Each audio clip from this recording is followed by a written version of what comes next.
What's going on, YouTube? We're back here again today with another fantasy football video. Today we're talking about the week 5 rankings.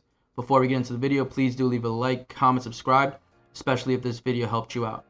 So getting into the video, let's talk about running backs today. Focusing in on PPR leagues instead of standard like we usually do.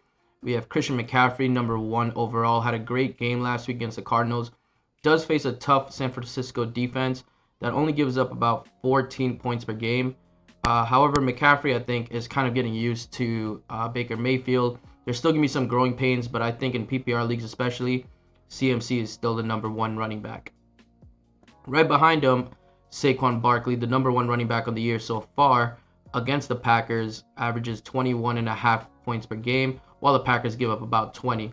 This is looking like it's going to be another good game for Saquon. He could easily be in most people's number 1 spot. I just feel like if Carolina even stands a chance, they need to play through McCaffrey. And the 49ers are probably going to try to limit him as much as they can, but McCaffrey is McCaffrey. Moving on to number 3, the second running back on the year, Nick Chubb against the Chargers. Another tough defense. However, the Chargers do give up a lot of points to running backs so far in the year. Almost 30 a game, and Chubb does average about 21. Coming off a disappointing loss against the Falcons, Cleveland's definitely going to try to establish the run game, really get Nick Chubb going and Kareem Hunt, because they're really the keys to victory for the Browns. Number 4, Austin Eckler finally got in the end zone, 3 touchdowns on the day, 3rd running back on the year just because of that one huge game last week. Faces the Browns. Averages 19.5 PPR points, while the Browns give up about 23.3 PPR points per game. This is what I said the Chargers really needed to do in order to get going. They have to get Eckler involved. For as long as Keenan Allen is out, Eckler needs to be their guy in the receiving end. Mike Williams is amazing. However, he's more of a vertical, deep threat, while Eckler really helps get the short downs, get Herbert going, and gets the team going, really, because once Eckler is getting it going on the ground, it really opens up the play action for Mike Williams. At number 5, we got Aaron Jones against the Giants. 10th running back on the year, averages 15.7 fantasy points per game, while the Giants give up about 22 points per game. Now, I do think Green Bay has to play through Aaron Jones and A.J. Dillon. However, I feel like A.J. Dillon's kind of fallen off the radar.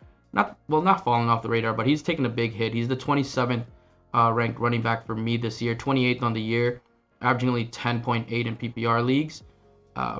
Early on in the year, he was maybe around the 15 to 20 range, but he's really fallen off.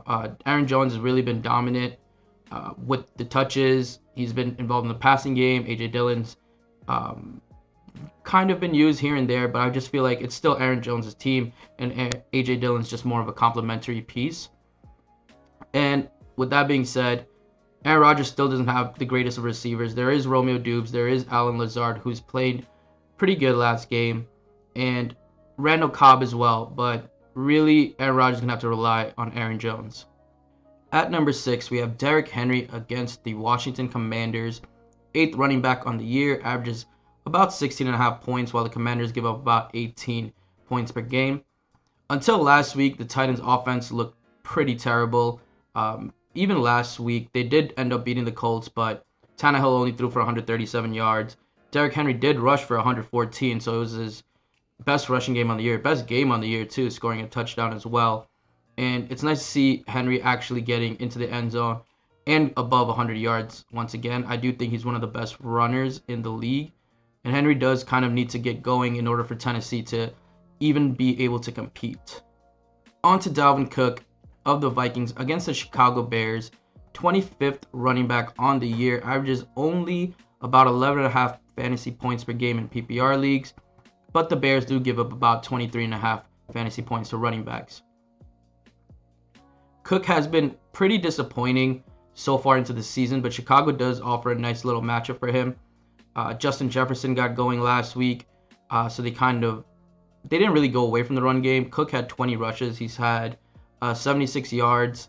So not a bad game for him. It would have just been nice to see him get into the end zone. That's been a big problem for him this year.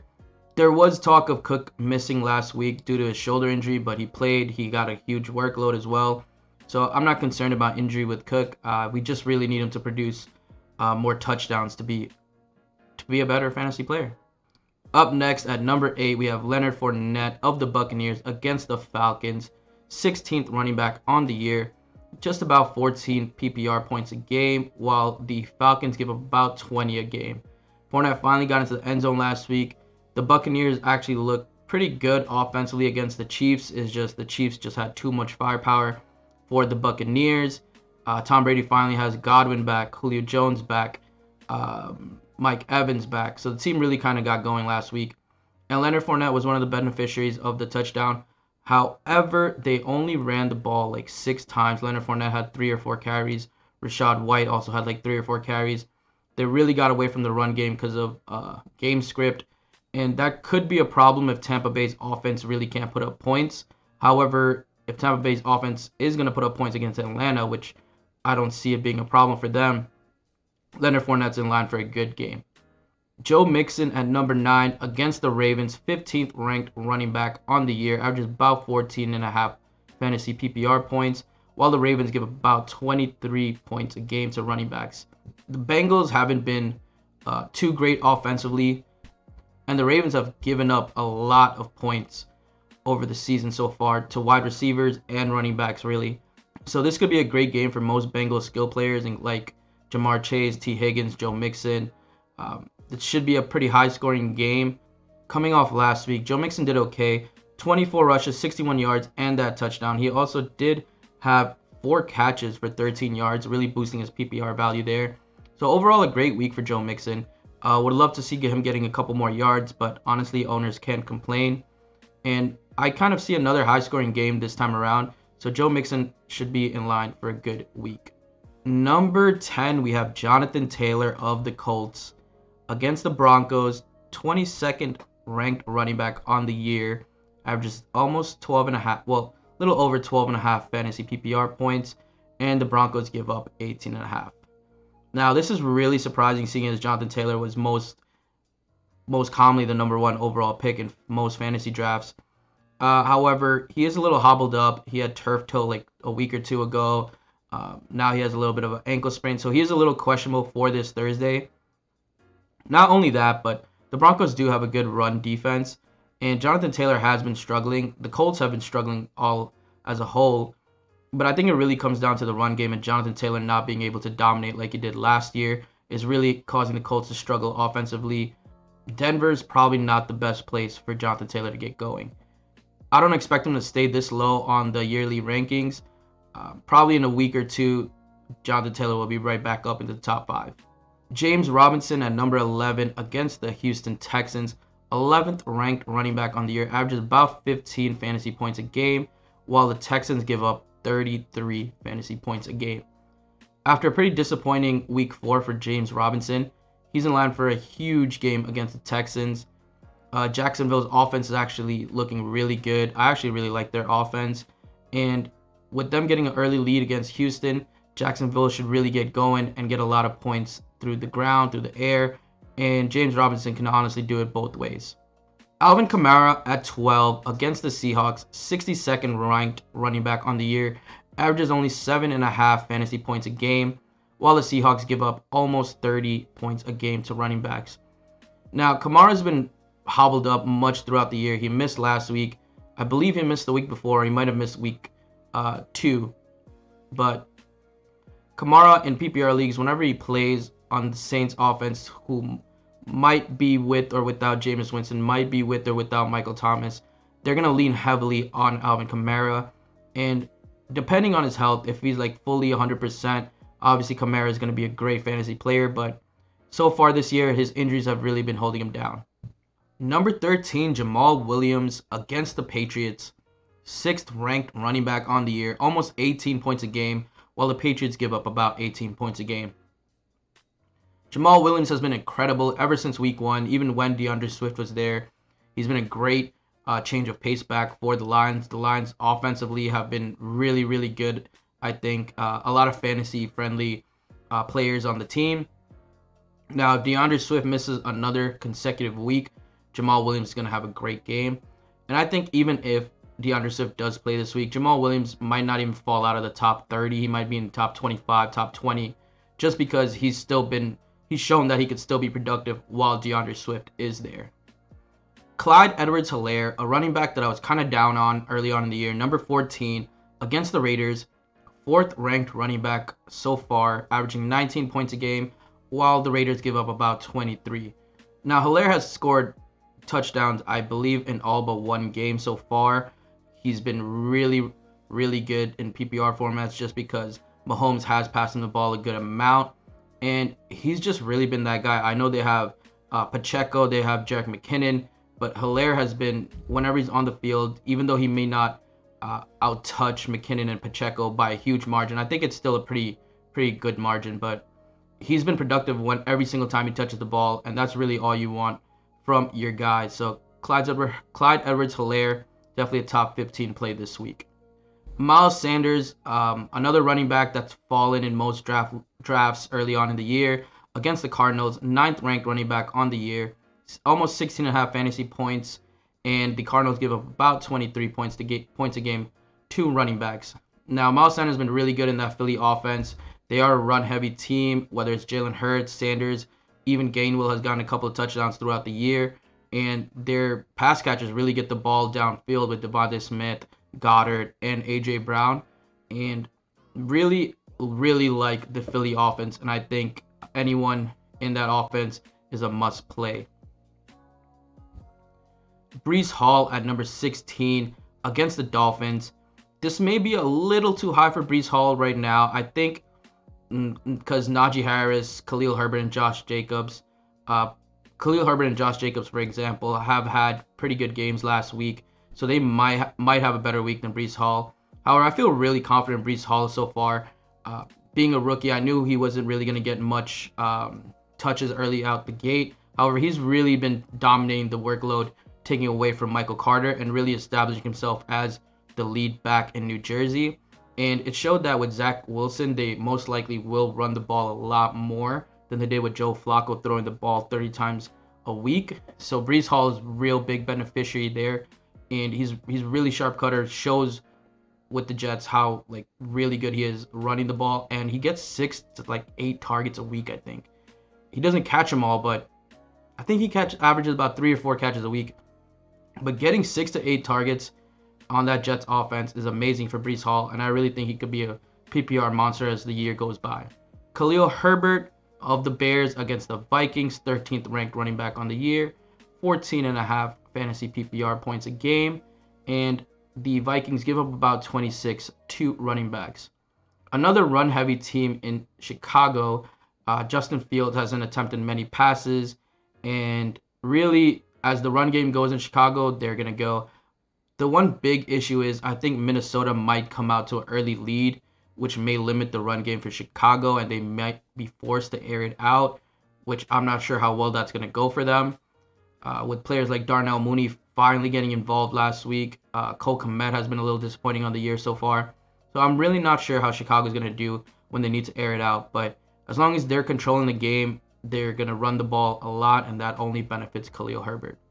Najee Harris at number 18 against the Bills, a tough matchup, 26th running back on the year, 11.3 fantasy points a game.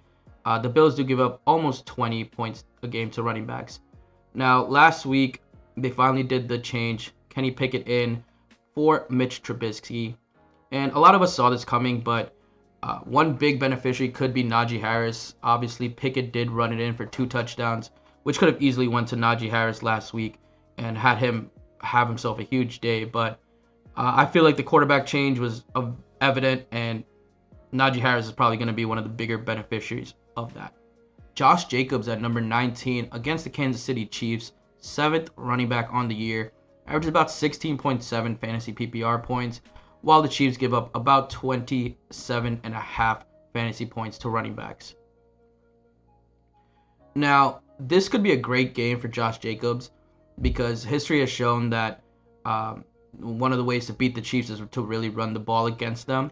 However, when the Chiefs do get off to an early lead, it's hard to keep running the ball, and that's where Josh Jacobs may struggle.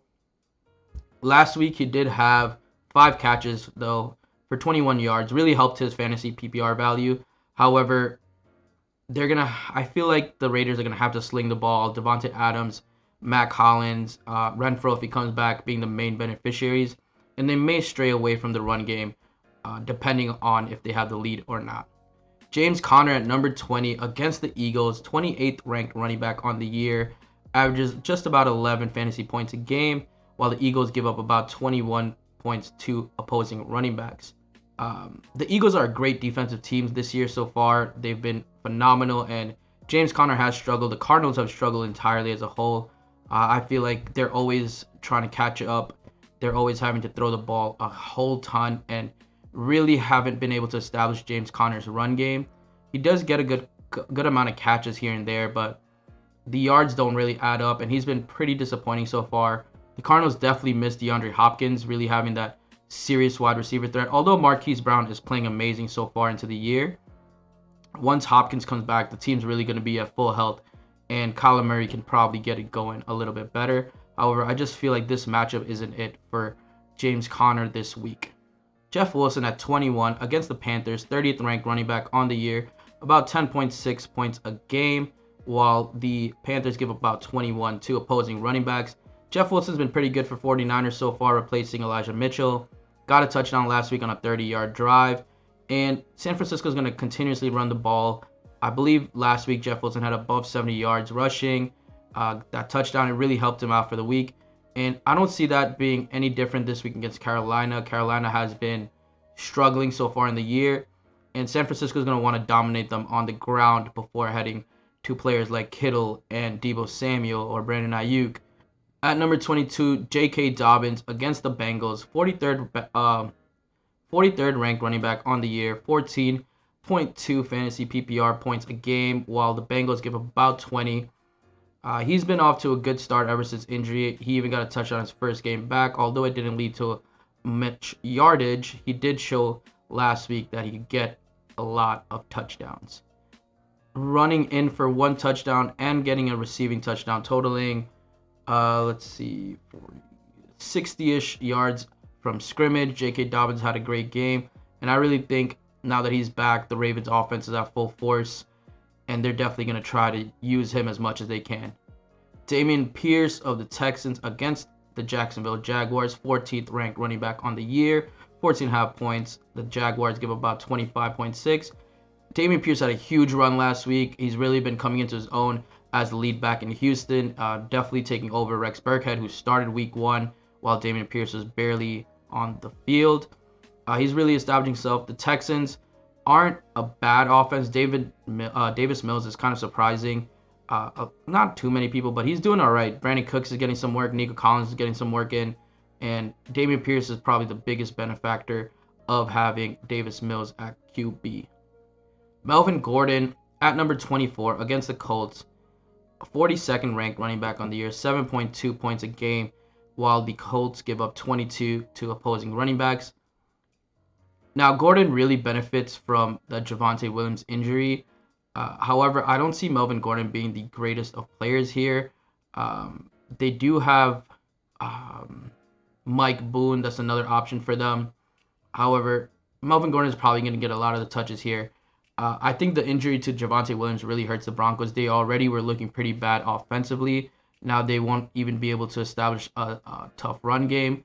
Before they had their two-headed monster of Gordon and Javonte Williams. Now it might lead to a little bit of struggles, but this kind of could benefit the wide receivers. Javonte Williams did catch a lot of passes every game, and those passes do have to go somewhere. It might go to the tight end for those quick checkdowns. Melvin Gordon might be a benefactor. However, until this offense kind of gets into form, it's looking like it's hard to trust anyone but Cortland Sutton in this offense. Rashad Penny at number 25 against the Saints, 24th ranked running back on the year, averages 11.7 points a game, while the Saints give up only 18 to opposing running backs. Penny had a huge game last week, 2 touchdowns, I think 151 yards. One of the touchdowns was for, I think, 40 yards, while another was for 30. So he had 2 huge touchdowns, really boosting his value up. The Saints defense is a lot better run D than the Lions, which was just a crazy scoring game. So Penny's numbers might be down this week, but he's definitely established himself as the clear lead back in Seattle. Originally, I thought there might be like a work share there with Ken Walker. However, Penny is just out touching him like crazy. So I'm not worried if I'm a Rashad Penny owner. And he kind of looked like his old self from last year this week. So more good things to come from Penny. Kareem Hunt of the Browns against the Chargers, 21st ranked running back on the year, 12.6 fantasy points a game, while the Chargers give up a wild 30 points a game to opposing running backs. Kareem Hunt and Nick Chubb this week are both going to have a hell of a week against the Chargers. They took that huge L last week against the Falcons and are really going to want to come out fast and hard against the Chargers. A.J. Dillon we also already touched about. Ramondre Stevenson of the Patriots against the Lions, 27th ranked running back, 11 points a game, but the Lions give about 30 points to opposing running backs. Damian Harris being the other running back I have for New England, 32nd ranked, 18th ranked running back, however, averages 13 points a game. I do have Damian Harris below Ramondre Stevenson this week. Just because of the quarterback change, I feel like they're going to be behind a lot, really forced to throw the ball, and that's where Ramondre Stevenson's really going to come in and kind of take over. Damian Harris has been good so far, and I feel like if Mac Jones was still here, still playing, I think Damian Harris would easily be ranked above Ramondre Stevenson. Antonio Gibson at 29 against the Titans, 19th ranked running back on the year, 13 points a game, while the Titans give about 20. Brian Robinson is going to be back, I think, this week. Gibson has been pretty serviceable so far. Carson Wentz has been pretty good as the QB so far as well. However, there has been glimpses of weaknesses. Jahan Dotson is now out for 1 or 2 weeks, and he's been a huge red zone threat for them. Terry McLaurin has been okay. I feel like he's been pretty disappointing this year with the emergence of Jahan Dotson and Curtis Samuel doing so good for them. And even Samuel had a pretty disappointing game last week. So Carson Wentz started off really hot, kind of slowed down over the last week or two. So it's really been limiting the Commanders players. So I expect another decent week for Gibson, but he can easily break into the top 25. Devin Singletary of the Bills against the Steelers, 23rd ranked running back on the year, averages 12 points in PPR leagues, and the Steelers give about 24 points to opposing running backs. I think Buffalo is going to come out of the gate hot this game, and Pittsburgh probably offensively will not be able to keep up. Buffalo scoring early probably will lead to a lot of Devin Singletary touches later on in the game and really running away with it. Ezekiel Elliott, 31st ranked running back. I really thought Zeke was in line for a huge year this year, like one of the comeback players of the year. Obviously, having Cooper Rush at QB kind of hinders Zeke's play. Dak Prescott really gives them a better chance to compete. Even though Cooper Rush is 4-0 as Dallas QB, he airs the ball out much more. And Zeke's only been averaging 9 points in PPR leagues, 36th ranked running back. And the Rams defense, at least for the run game, is really, really good, only allowing 9 points to opposing running backs. So it's not looking good for Zeke. And Tony Pollard as well. Don't have him too much lower at 33. Also averages 9.10 fantasy PPR points a game. So I don't expect big things from Zeke and Tony Pollard, at least in the run game. Maybe they could get going with a couple of checkdowns, but so far it's looking a little disappointing for both. Nyheim Hines at number 34 against the Broncos. We talked about Jonathan Taylor's injury not too long ago, and that's one huge thing to watch out for if you're a Hines owner. If Jonathan Taylor does not play, Hines might be a must-start player even against the Broncos. He is an amazing pass catcher, and if Indianapolis goes down, they're really going to rely on his playmaking ability along with Michael Pittman Jr. to compete against Denver. Tyler Algier at number 35 against the Buccaneers. Another tough defense. Algier is only averaging about 6 fantasy points a game. However, Cordarrelle Patterson is on IR, so he's going to miss a few games. Tyler Algier is most likely going to get most of the touches. Huntley did score the touchdown last week, but I really expect Atlanta to lean heavily on Algier instead. Just show faith in their rookie running back and really let him rock with it. Chase Edmonds at number 36 against the Jets, 10 points a game for him. 32nd running back on the year, and the Jets allowed 20 21.7 points to fantasy running backs. I don't actually like this game for Chase Edmonds. I feel like with Bridgewater at QB, Raheem Mostert might be the better play. However, in PPR leagues, I have him above Edmonds just because of Edmonds' pass catching ability. I think if Bridgewater isn't running the ball with Mostert, he will use Edmonds mostly as a check down kind of back, along with Tyreek Hill and Jalen Waddle really running the short slant routes, curl routes, and everything like that, just to have quick short passes go through.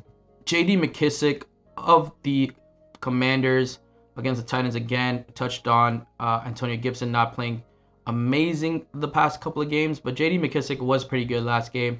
I kind of expect him to also be that pass catching down like Chase Edmonds, like Nyheim Hines, really get the Commanders going offensively. Cam Akers at number 38 against the Dallas Cowboys, 53rd ranked running back on the year, about 5 points a game, and the Cowboys only give up about 19 to opposing running backs. The Cowboys front line is crazy good. They get to the QB so fast, it really hurts the offense of opposing teams, and Dallas defensively has been so good this year that I can't expect Cam Akers, who I'm already pretty low on, and Darrell Henderson, who I'm also pretty low on, to get going. The Rams most likely will have to air it out quick, so that could really benefit Cam Akers if he does beat that check down. However, I think they'll most likely just throw it quick to players like Cooper Kupp, Higbee, but I can't really see a good game for Cam Akers or Henderson. Michael Carter, Breece Hall's backfield mate. I do see his stock declining as the weeks go by. However, against Miami, he could still put up some numbers this week as long as Bridgewater is the QB for the Dolphins, just because I feel like the Jets still might be playing catch up. Michael Carter at number 39 against the Dolphins, Breece Hall's backfield mate. I do see his stock declining as the weeks go by. However, this week against Miami, he still might be able to put in some work. Bridgewater being the QB for the Dolphins, I really don't expect the Dolphins to get too far ahead with the lead. Kind of allow the Jets to come back. Michael Carter is useful in the pass game. Breece Hall is useful in the passing game. And they're both pretty good runners. So as of right now, Michael Carter is still in contention for maybe a flex play. However, Breece Hall is definitely rising in value. Raheem Mostert, we talked about. Travis Etienne got some play last week with James Robinson struggling, but didn't do too good. Averages 7.6 PPR points, 40th running back on the year, but the Texans do give up about 33 points a game to running backs. He could be in line for another good game if they do get into the lead early and they do let Etienne run the ball a little bit more. Alexander Madison, just a handcuff for Dalvin Cook. If he does play, might be able to steal a touchdown or two. But with Cook playing, with Cook getting all those touches, Madison really isn't in contention to finish the top 40.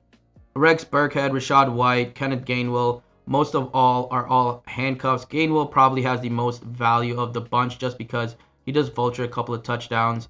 But so far in the year, Rex Burkhead has been a lot better than the others just because of his pass catching ability. Mike Boone, we spoke about as well. Just maybe another running back that Denver could use with the injury to Javonte Williams.